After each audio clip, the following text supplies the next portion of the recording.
For the last months, weeks, and even years, I tested a couple of different sleep schedules as well as schedules with scheduled naps. Now, what seems to be a hypothesis that seems to build up in my mind is the following. Maybe my overall mental power in a given day is kind of fixed. Let's just assume this. On a given schedule with workout, diet, and so on and so forth, my mental power is maybe fixed, let's just say.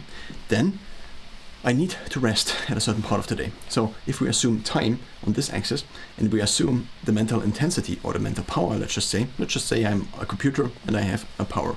Now, the processing power at any given point in time is either positive or negative. In order for now to be for it to be a positive peak here, one also now, and this is another assumption, that basically it has to average out.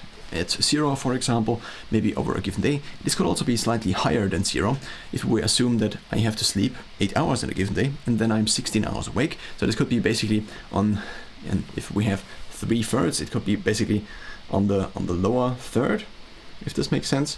Then we have basically 2/3 that are above and 1/3 that is below, that it would be sleep. And this would be then basically this line. So then every time we have a peak, we would also have a trough that is at least, I think now, half of it. Yeah, it seems to make sense that it would be half of it.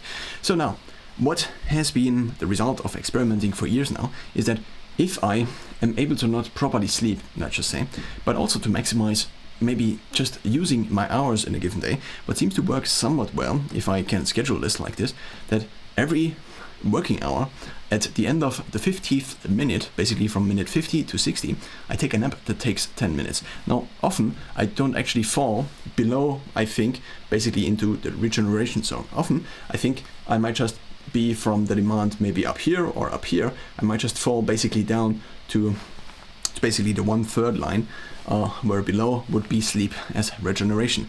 Now, basically, here's the idea now. As you have basically also regeneration phases during the day, one is then able to at least peak slightly higher in mental power.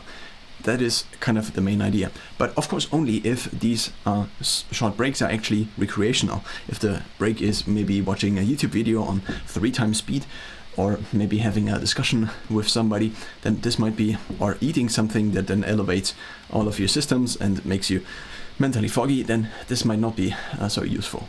But this model that basically the integral of this graph would be kind of constant over a given day. So if we have 24 hours as the time, then in this given day we have a given mental power, or not in this case power, but actually power multiplied by time. So what would this then be?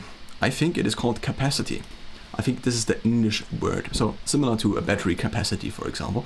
I also have a Garmin watch on me that also gives me a body battery. So I have a certain capacity, it seems, in a given day. And the more I use it in shorter periods of time, or if I do basically these short regenerational phases in between, which is basically just lowering the demand on my mind, maybe even dipping basically into the recreational zone or the regenerational zone, then I might be able, and that's now the thesis, that I can then go higher in the rest of the time and actually then overall optimize the usage of my mental power for whatever tasks I want to use it.